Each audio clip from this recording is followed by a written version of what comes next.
मारो राजस्थान में सबसे पहले बात 1 बजे की 5 बड़ी खबरों की कर लेते हैं। बात कोरोना गाइडलाइन की करेंगे, जिसे मरुधरावासी पूरी तरह से साइडलाइन कर चुके हैं। दूसरी बड़ी खबर शिकंजे में रिश्वतखोरों की। एसीबी ने रिश्वतखोर हेड कांस्टेबल को 10,000 लेते गिरफ्तार किया है। तीसरी बड़ी खबर सिलेंडर चोरी की दिखाएंगे। 49 सेकंड में कैसे सिलेंडर पर हाथ साफ कर दिया गया। चौथी बड़ी खबर एसओजी की कार्रवाई के बारे में बताएंगे। राजस्थान एसओजी ने मध्य प्रदेश में बड़ी कार्रवाई की और 2 हथियार तस्करों को गिरफ्तार किया है। पांचवी बड़ी खबर मौसम के बदले मिजाज। बड़ी खबर आ रही है बारां से। बारां जिले के कवाई थाना इलाके में बीती रात बिजली का तार टूटने से बड़ा हादसा हो गया। लाइन की चपेट में आने से सड़क से गुजर रहे एक व्यक्ति की मौत हो गई। वहीं घरों में करंट दौड़ने से करीब दर्जन भर लोग घायल हो गए। जानकारी के मुताबिक कवाई थाना क्षेत्र में रात करीब 10:30 पर बिजली का तार टूटकर सड़क पर गिर गया, जिससे बाप बेटे करंट की चपेट में आ गए। वहीं टूटे तार के संपर्क में आने से घरों में भी करंट दौड़ गया, जिससे 1 दर्जन लोगों को करंट लग गया। घटना के बाद पिता की मौके पर ही मौत हो गई, जबकि गंभीर रूप से झुलसे बेटे को बारां अस्पताल में रेफर किया है। आज सुबह परिजनों ने शव लेने से इनकार कर दिया। मृतक के परिजन 10 लाख रुपए के मुआवजे की मांग कर रहे हैं। केबिल मेन रास्ते से लाइन निकल रही है, उसका बिजली का तार टूट गया। इसका बेटा चार लगा था तो केबिल पे गिर गई एलटी, तो उसका तो 4 से करंट आ गया। ये मेन रास्ते पे था तो इस पे गिर गया तार, तो इसकी डेथ होगी। तो हम ये चाहते हैं गरीब आदमी इसको मुआवजा मिले ज़्यादा से ज़्यादा, उचित से उचित। भाई हमारी डिमांड है 15-20 लाख तो मिले कम से कम गवर्नमेंट से, क्योंकि गरीब आदमी बिल्कुल मेहनत करता है, कमाता है, खाता है और कुछ नहीं इसके अलावा। जयपुर के झोटवाड़ा स्थित शमशान घाट में एक कुत्ते के अंतिम संस्कार को लेकर विवाद खड़ा हो गया। यहां 2 महिलाओं ने एक व्यक्ति की मदद से अपने पालतू कुत्ते का अंतिम संस्कार किया। मामले की जानकारी मिलने पर शमशान घाट से जुड़ी समिति के पदाधिकारी मौके पर पहुंचे और विरोध जताया। समिति से जुड़े अंशुल शर्मा ने बताया कि इलाके के लोग आक्रोशित हैं और वो पुलिस अफसरों से मिलकर विरोध जताएंगे।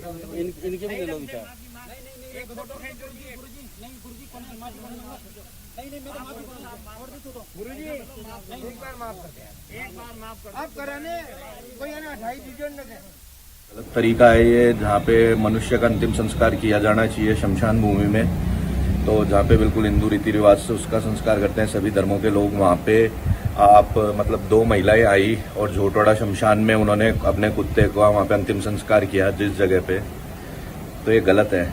आक्रोश व्याप्त है। हम आज पुलिस के आला अधिकारियों को ज्ञापन देंगे और उनके खिलाफ बिल्कुल कार्रवाई की मांग करेंगे। ये गलत चीज है, बिल्कुल टॉलरेट नहीं की जाएगी। और अब बात रिश्तों के कत्ल की। अजमेर की 2 अलग अलग जगहों पर 2 हैवान व्यक्तियों ने अपनी पत्नी पर जानलेवा हमला कर दिया। 2 तस्वीरें देखिए। पहली तस्वीर अलवर गेट की है। यहाँ एक पति ने अपनी पत्नी की पीट कर हत्या कर दी। दूसरी तस्वीर श्रीनगर थाना क्षेत्र के चांदसेना की है। यहाँ एक पति ने अपनी गर्भवती पत्नी पर धारदार हथियार से हमला कर पत्नी की गला रेत कर हत्या कर दी।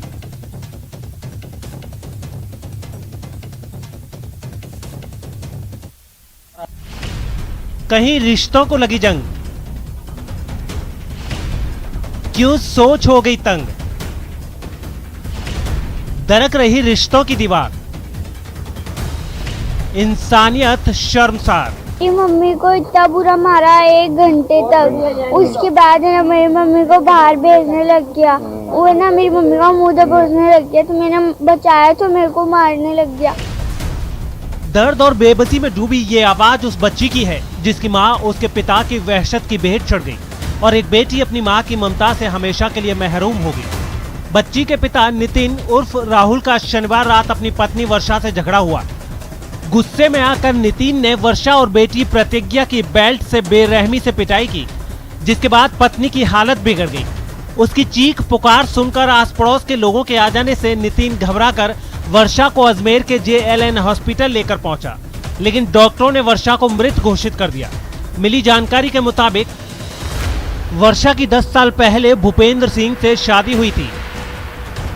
पहले पति की मौत के बाद वर्षा की राहुल से दूसरी शादी थी। कोरोना से पहले वर्षा काम पर जाती थी, लेकिन लॉकडाउन की वजह से काम पर जाना बंद कर दिया, जिसके बाद पति पत्नी में आए दिन झगड़े होने लगे।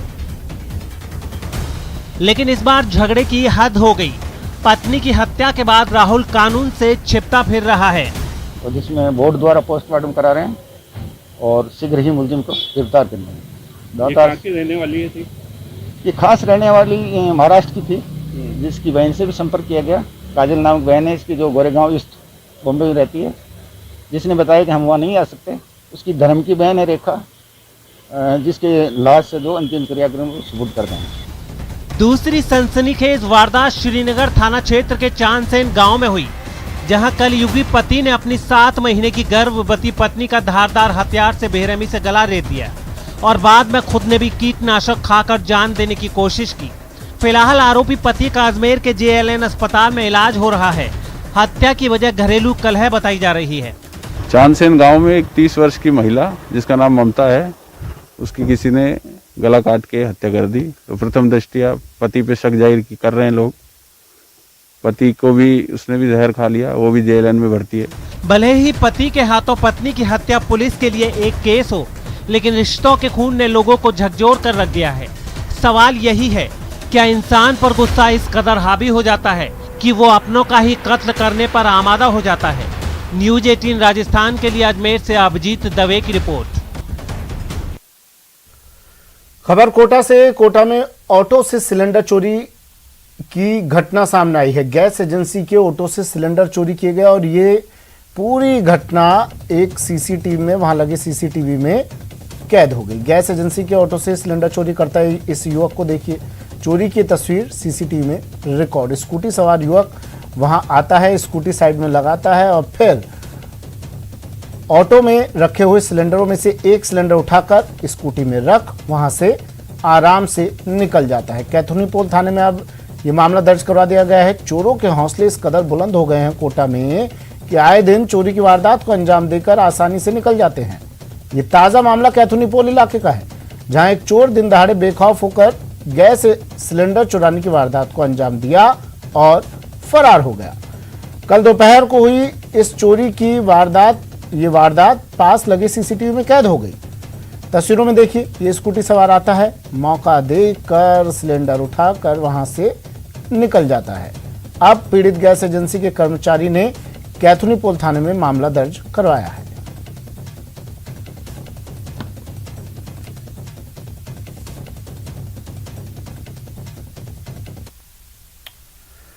खबर नागौर से। नागौर में 2 गुटों में झगड़ा हो गया। बच्चों के विवाद में ये झगड़ा हुआ है। मामूली सी बात और उसके बाद विवाद ने इतना बड़ा रूप अख्तियार कर लिया कि 2 गुट आपस में भिड़ गए। कुछ युवकों को अब पुलिस ने हिरासत में लिया है। भारी पुलिस बल मौके पर तैनात है। नागौर शहर के बख्ता सागर तालाब इलाके में 2 गुटों के बीच झगड़ा हुआ। इस दौरान काफी हंगामा हुआ और लोग इकट्ठा हो गए। सूचना मिलने पर कोतवाली थाना पुलिस की टीम मौके पर पहुंची और कुछ युवकों को हिरासत में ले लिया।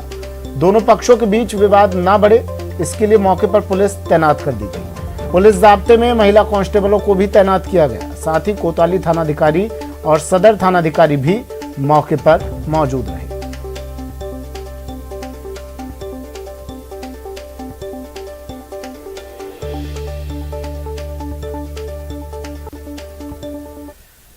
खबर झुंझुनू से। झुंझुनू में सुल्ताना के किठाना मोड़ पर अवैध शराब की दुकान पर कार्रवाई की गई। ये कार्रवाई जिला स्पेशल टीम और सुल्ताना पुलिस ने संयुक्त रूप से की। पुलिस ने 4 पेटी देसी शराब और 1 पेटी अंग्रेजी शराब बरामद की है। शराब बेच रहे युवक को हिरासत में ले लिया गया है।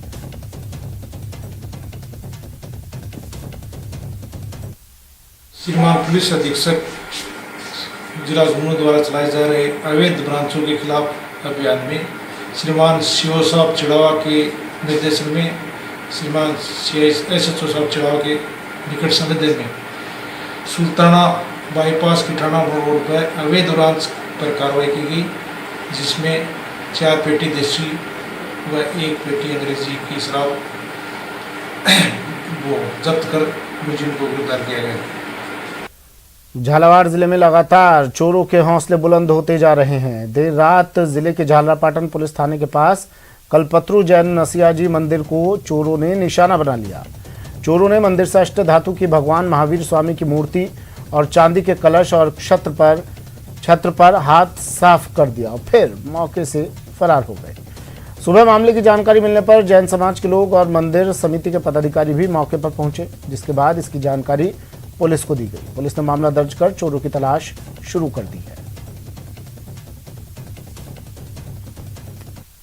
2 फीट ऊंची महावीर भगवान की अष्टधातु की प्रतिमा, 5 चांदी के छत्र और 2 पंचमेरु जो पीतल के निर्मित होते हैं, तो पॉलिश होती है ये, और 1 चांदी का कलश, ये सब सामान रात को अनजान व्यक्ति चोरी करके ले गया। जैन मंदिर में आज रात चोरी हो गई है, जिसमें एक मूर्ति ले गए और छत्र चोरी हो गए हैं। क्या मामला? अभी रिपोर्ट दी नहीं है, रिपोर्ट देने के बाद प्रकरण दर्ज कर कार्रवाई की जाएगी। और अब बात पोखरण की, जहां शहर में लगे सीसीटीवी बस दिखावे के हाथी दांत बनकर रह गए हैं और बदमाश इसका फायदा उठाकर लगातार बाइक चोरी की वारदात को अंजाम दे रहे हैं। ये रिपोर्ट देखिए। खंबे के ऊपर लगे सीसीटीवी कैमरे बंद, पुलिस की तीसरी आंख में मोतियाबिंद, मोटरसाइकिल चोरों के हौसले बुलंद। ये नजारा है पोखरण थाना क्षेत्र का, जहां इलाके में लगे बिजली और अन्य खंभों पर आपको सीसीटीवी कैमरे दिख जाएंगे, लेकिन ये कैमरे महीनों से बंद पड़े हैं। इलाके के सभी खंभों पर दर्जनों की संख्या में लगाए गए कैमरे बंद पड़े हैं। यहां तक कि सीसीटीवी कंट्रोल रूम का मॉनिटर भी खराब पड़ा हुआ है, जिसका फायदा उठाकर बदमाश लगातार बाइक चोरी की घटना को अंजाम दे रहे हैं।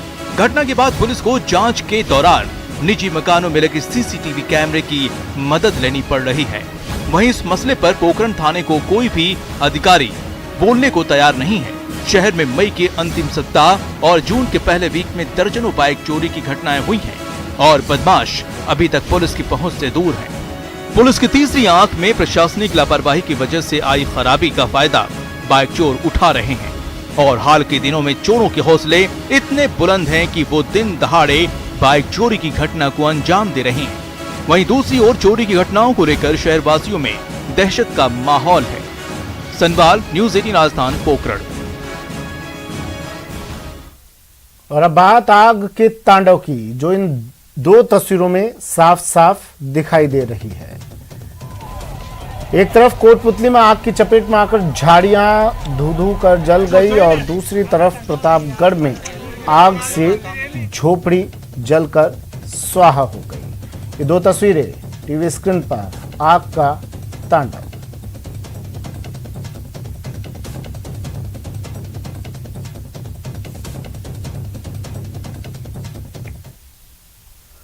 सांभरलेक कस्बे में झाड़ियों में भीषण आग लग गई और तेज हवा के चलते आग ने विकराल रूप ले लिया।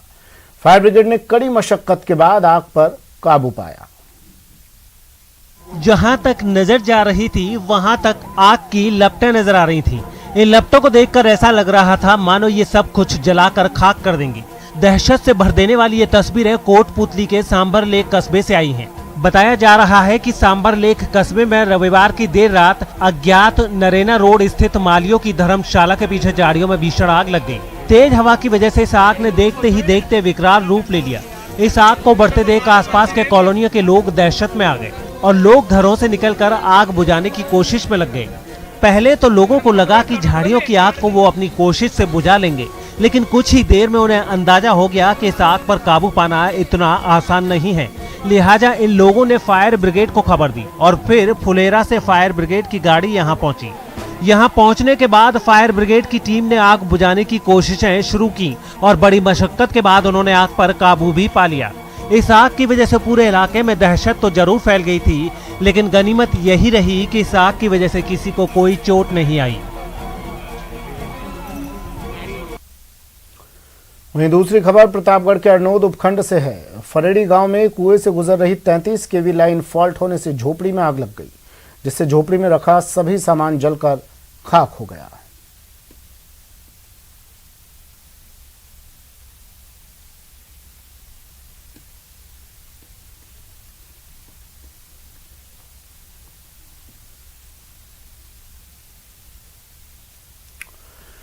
वक्त एक ब्रेक का। ब्रेक के बाद मिलवाएंगे सीकर के बंटी बबली से। खबर की और खबर बाड़मेर से। बाड़मेर में एसीबी की टीम ने एक हफ्ते में दूसरी बड़ी कार्रवाई को अंजाम दिया। एसीबी की टीम ने हेड कांस्टेबल उगमदान सहित दलाल इस्माइल को 10,000 की रिश्वत लेते रंगे हाथों गिरफ्तार किया है। ये कार्रवाई बाड़मेर एसीबी अतिरिक्त पुलिस अधीक्षक रामनिवास सुंडा की अगुवाई में की गई। बताया जा रहा है कि परिवादी भगाराम 11 जून को बाड़मेर एसीबी में शिकायत की थी। परिवादी ने बताया कि उसके भाई का होटल हाईवे पर है, जहां पर हेड कांस्टेबल उगमदान और अन्य पुलिसकर्मी आए और उन्होंने यहां से देशी शराब के 35 पव्वे और 12 बोतल बियर की जब्त की और साथ ही उसके भाई नरसिंह राम को भी गिरफ्तार कर लिया। लेकिन इन पुलिस वालों ने उसे छोड़ने और एक्साइज मामले में चालान पेश करने के एवज में 20,000 की रिश्वत मांगी। बाद में दलाल इस्माइल ने 10,000 रुपए में सौदा तय किया। एसीबी ने दलाल इस्माइल और हेड कांस्टेबल उगमदान को गिरफ्तार कर आगे की जांच कर रही है।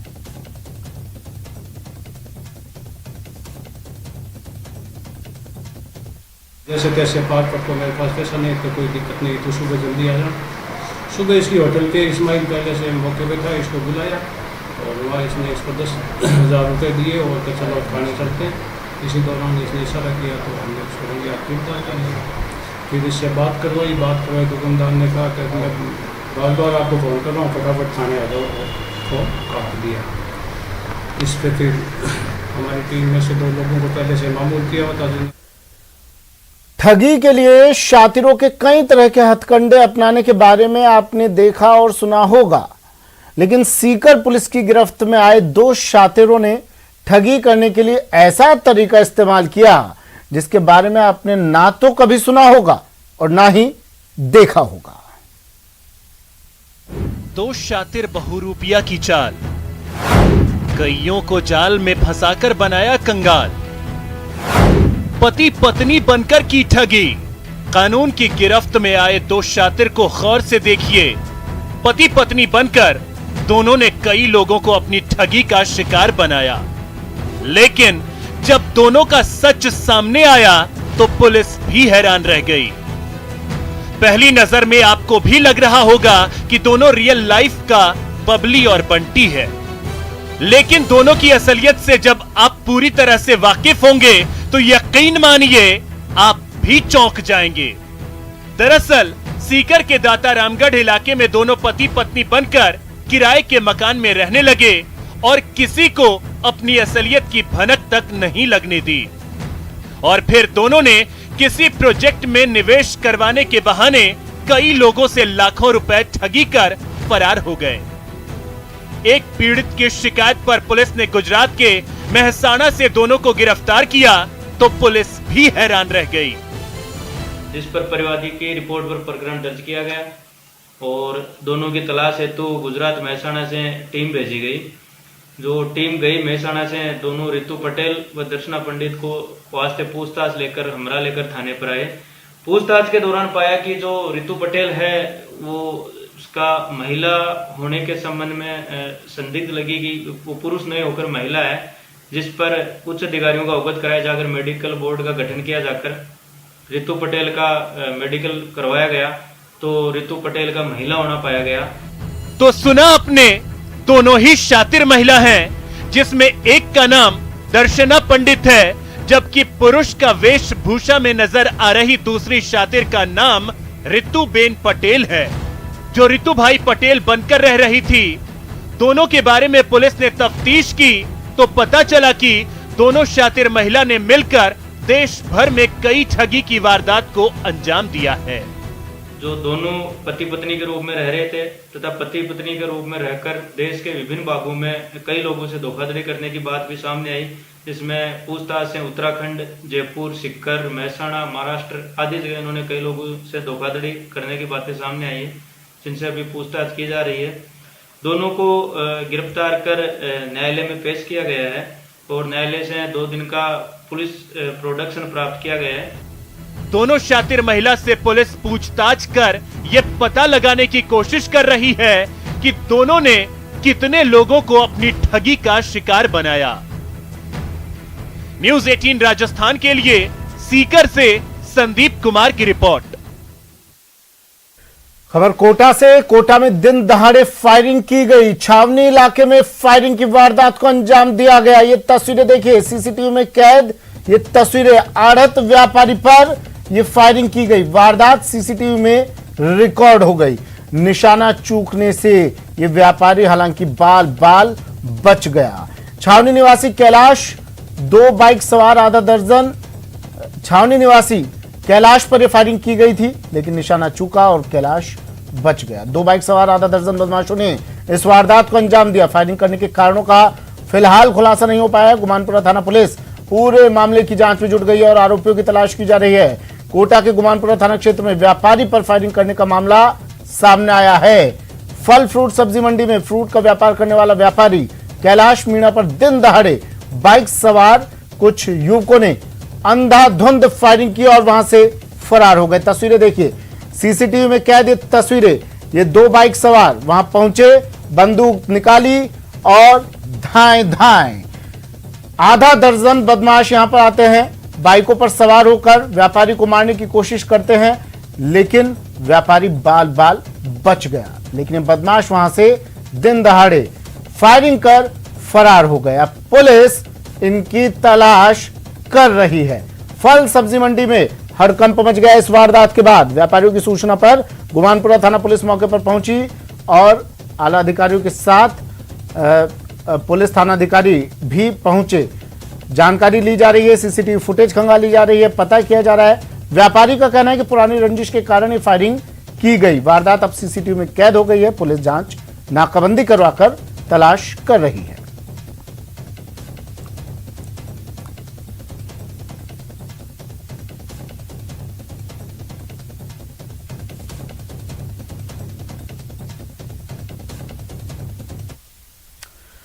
और नगर निगम ग्रेटर विवाद मामला हाई कोर्ट में सुनवाई पूरी हो चुकी है। कोर्ट ने फैसला सुरक्षित रख लिया है। जस्टिस पंकज भंडारी की खंडपीठ ने जजमेंट को रिजर्व कर लिया है। मोहनलाल नामा का प्रार्थना पत्र खारिज कर 50,000 की कोष्ट लगाई गई है।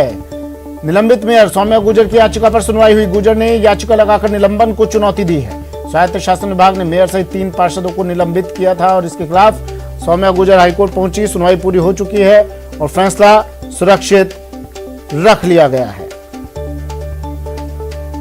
सचिन मेरे सहयोगी हमारे साथ फोनलाइन पर जुड़े हुए हैं। सचिन, सुनवाई पूरी लेकिन फैसला सुरक्षित, जैसा सुबह हम बात कर रहे थे, फैसला सुरक्षित रख लिया। कब तक ये फैसला सुनाया जाएगा? क्या निलंबित मेयर को कोई राहत मिल सकती है? देखिए, कोर्ट कब तक फैसला सुनाएगी और फैसले में क्या कुछ रहेगा, इस पर तो देखिए कोई टिप्पणी नहीं की जा सकती, क्योंकि कोर्ट का क्षेत्राधिकार है। सुनवाई में क्या कुछ रहा सचिन? देखिए, आज की अगर सुनवाई की बात करें तो सबसे पहले एक प्रार्थना पत्र पेश किया गया था मोहनलाल नामा की ओर से। वरिष्ठ अधिवक्ता विमल चौधरी ने सुनवाई की तो कहा था कि मैटर एक निलंबन का नहीं है, इसके अंदर एक्ट को चुनौती दी गई और इनकी लड़ाई में आम जनता पिस रही है। लेकिन उसी वक्त सुनवाई के दौरान भी कोर्ट ने कह दिया था कि ये पब्लिसिटी स्टंट है आपका, आप पब्लिसिटी पाना चाहते हैं, ऐसे में हाई प्रोफाइल मैटर्स में इस तरह से एप्लीकेशन आप लगा रहे हैं। और कोर्ट ने उनकी बात सुन जरूर ली थी, लेकिन अब उन पर कोर्ट लगा दी गई है। 50,000 रुपए की कोर्ट लगाई गई है, यानी हर्जाना लगाया गया है इस तरह की याचिका लगाकर कोर्ट का समय बर्बाद करने के लिए। एक पहलू जो आज सुबह शुरू हुआ था और आज ही खत्म हो गया। जो दूसरा जो मुख्य पहलू है इसके अंदर वो ये है कि जो निलंबन है वो क्या गलत है पूरी तरह से, जैसे सौम्या गुर्जर कह रही है। क्या जो एक्ट के तहत निलंबन किया गया है वो क्या संविधान की जो मौलिक अधिकार है आर्टिकल 14 और 19 का, उनका उल्लंघन करता है? ये एक महत्वपूर्ण मैटर था। इस पर 2 दिन लगातार सुनवाई चली है। देखिए, शुक्रवार को भी करीबन 4.5 घंटे सुनवाई हुई और आज भी तकरीबन 4 घंटे सुनवाई हुई है। कोर्ट की तरफ से नहीं, देखिए, फैसला सुरक्षित करने का मतलब है कि कोर्ट सुनवाई पूरी कर चुका है। इस मामले में ये खंडपीठ कोई सुनवाई नहीं करेगी, अब सीधा जजमेंट आएगा। अब जजमेंट कब आता है ये देखिए कोर्ट में निर्भर करता है। 2 दिन बाद भी जजमेंट आ सकता है, 3 दिन बाद भी जजमेंट आ सकता है, हो सकता है 7 दिन बाद आइए, 15 दिन बाद जजमेंट आए। अब ये कोर्ट के ऊपर है कि जब वो जजमेंट लिख लेते हैं, पूरी तरह से फैसले को ड्राफ्ट हो जाता है फैसला, उसके बाद ही जजमेंट आएगा। लेकिन अब ये मान के चलिए कि अब केवल जजमेंट आना शेष है। जो सुनवाई का दौर था वो अब इस पूरे मामले में खत्म हो चुका है, वो आज यहाँ थम चुका है। 2 दिन लगातार सुनवाई करने के बाद कोर्ट ने अब फैसला रिजर्व कर लिया है। जी ठीक है, शुक्रिया सचिन। और एक और बड़ी खबर आ रही है। ग्रेटर महापौर सौम्या गुर्जर और 3 पार्षदों के निलंबन के मामले से जुड़ी हुई खबर है। विधि विभाग को न्यायिक जांच से जुड़ी पत्रावली पहुंच चुकी है। विधि विभाग तय करेगा न्यायिक जांच के लिए पैनल। अब न्यायिक जांच के लिए पैनल तैयार करेगा विधि विभाग। जिला स्तर के न्यायाधीश पूरे मामले की जांच करेंगे। नगरपालिका अधिनियम की धारा 39 के तहत ये जांच के लिए पत्रावली भेजी है। स्वायत्त शासन विभाग ने विधि विभाग को जांच का प्रस्ताव भेजा है। लवली मेरे सहयोगी हमारे साथ फोन लाइन पर जुड़ गए। लवली, कोर्ट ने फैसला सुरक्षित रख लिया, लेकिन ये समझाइए थोड़ा, क्या अब ये जो पैनल नियुक्त किया जाएगा पूरे मामले की जांच कर उसके बाद फैसला आएगा? देखिए, बिल्कुल फैसला जो है वो एक अलग कोर्ट का अधिकार है और जो न्यायिक जांच है वो विधि विभाग की राज्य सरकार का विधि विभाग करवा रहा है। तो ऐसे में इसका कोर्ट के फैसले पर किसी तरह का कोई प्रभाव नहीं रहेगा। कोर्ट का जो फैसला होगा वो अपनी जगह पूरी तरह से लागू होगा। कोर्ट को सर्वोपरि फैसला जो है वो माना जाता रहा है राज्य सरकार के दौरान। नगर पालिका अधिनियम की धारा 39 के तहत ये प्रस्ताव तैयार किया गया था, जिस प्रस्ताव का अनुमोदन के बाद में ये पत्रावली, ये जो फाइल है ये पहुंच चुकी है। लेकिन विधि विभाग इस फाइल पर कोई जल्दबाजी में डिसीजन नहीं देगा। जब कोर्ट का फैसला आएगा, ऐसा सूत्रों का कहना है कि कोर्ट के फैसले के बाद में ही न्यायिक जांच से जुड़े हुए जो कोर्ट का जब डिटेल फैसला आएगा उस पर जो जानकारी होगी उसके आधार पर ही होगा। लेकिन बड़ी बात है कि फाइल का मूवमेंट बहुत तेजी से चल रहा है। लगातार सौम्या गुर्जर से जुड़ी हुई जो पत्रावली है, जो निलंबन के बाद में जो आगे की कार्रवाई को लेकर के सरकार ने सख्त रुख अपनाया है इस पूरे मामले को लेकर के, ब्यूरोक्रेसी को लेकर के, तो उसको लेकर के कहा जा सकता है कि फाइल का जो मूवमेंट है वो लगातार चल रहा है। और विधि मंत्री भी जो है वो खुद शांति धारीवाल है, जो कि स्वायत्त शासन विभाग के मंत्री हैं। सूत्रों का यह कहना है कि सौम्या गुर्जर की बर्खास्तगी पर अब फोकस है कि इस पूरे मामले को जिस गंभीरता से सरकार ने लिया है, सरकार ये चाहती है कि इस मामले में अगर ये लोग दोषी हैं तो इन्हें बर्खास्त किया जाए और इन लोगों के खिलाफ सख्त कार्रवाई की जाए, ताकि राजस्थान के इतिहास में ब्यूरोक्रेसी को लेकर के किसी तरह का कोई भी आक्रामक हमला या किस तरह की जो घटना है वो दोबारा ना हो सके और ये नजीर ये मामला बने। हालांकि सौम्या गुर्जर के मामले में राजस्थान उच्च न्यायालय क्या कहेगा, राजस्थान उच्च न्यायालय की बेंच क्या फैसला सुनाएगी, इसका सभी को बेताबी से इंतजार है। क्योंकि राजस्थान के नगरपालिका अधिनियम के इतिहास में ऐसी पहली बार ये घटना हो रही है जब नगरपालिका अध्यक्ष के निलंबन का मामला इतना तेज गति से दौड़ रहा है और उसके बाद में पूरा मामला जो है वो न्यायालय की शरण में पहुंचा। और राजस्थान के जो दोनों राजनीतिक दल हैं वो खुलकर इस पूरे मामले पर बयानबाजी भी कर रहे हैं, सियासत भी कर रहे हैं। और राजस्थान की जो कैपिटल कही जाती है राजधानी जयपुर, उसमें ये पूरा घटनाक्रम हो रहा है। तो सभी लोगों की सियासी पेचीदगियों से भी नजर है, जो सियासी जानकार है, जो राजनीति के पंडित हैं, वो भी इस पूरे मामले को बहुत गहनता से देख रहे हैं। क्योंकि भारतीय जनता पार्टी और कांग्रेस में जिस तरह की गुटबाजी है वो भी इस मामले में कहीं ना कहीं नजर आ रही है। और सरकार पूरी तरह से इस मामले को लेकर के खुलकर आक्रामक रूप में सामने आई है। और सरकार का कहना है कि अगर जो भी दोषी है उन दोषियों के खिलाफ सख्त कार्रवाई के लिए सरकार जो है वो लगातार दिन रात प्रयास कर रही है और पूरी ब्यूरोक्रेसी भी इसी काम में जुटी हुई है। जी अच्छा लवली, एक बात और समझाइए, अगर मान लेते हैं कोर्ट अगर सौम्या गुर्जर के पक्ष में फैसला सुनाती है तो इस जांच के क्या मायने, विधि विभाग को जो जांच का प्रस्ताव भेजा गया है? देखिए, फिर न्यायिक जांच जो होगी वो न्यायिक जांच जिला स्तर के न्यायाधीश से कराई जानी है। न्यायिक जांच के बाद में जो उसकी रिपोर्ट आएगी वो रिपोर्ट राज्य सरकार के पास भी जाएगी और राज्य सरकार के बाद में इस रिपोर्ट को जो है AAG के माध्यम से कोर्ट के समक्ष भी रखा जाएगा। उसके बाद में कोर्ट तय करेगा कि जो जांच की रिपोर्ट आएगी, जो सबूत आएंगे, जो एविडेंस आएंगे, जो गवाह अपने बयान देंगे, वो पूरी जांच जो है वो कोर्ट के समक्ष रखी जाएगी। क्योंकि इस मामले को लेकर के ज्योतिनगर थाने में एक FIR भी दर्ज हुई है, उसके नोटिस भी जारी हुए हैं। तो तमाम चीजों से राहत पाने के लिए जब सौम्या गुर्जर को कोई रास्ता नहीं मिला तो उन्होंने कोर्ट का रुख अख्तियार किया। कोर्ट से उन्हें क्या राहत मिलती है, फौरी राहत मिलती है जो मिलती है, लेकिन जो न्यायिक जांच होगी वो अपनी जगह पूरी चलती हुई नजर आएगी। ठीक है, शुक्रिया लवली तमाम जानकारी के लिए। तो विधि विभाग पहुंच गई है न्यायिक जांच से जुड़ी हुई पत्रावली। विधि विभाग अब तय करेगा न्यायिक जांच के लिए एक पैनल, न्यायाधीश, जिला स्तर के न्यायाधीश इस पूरे मामले की जांच करेंगे। वक्त एक ब्रेक का है, जल्द हाजिर हूं।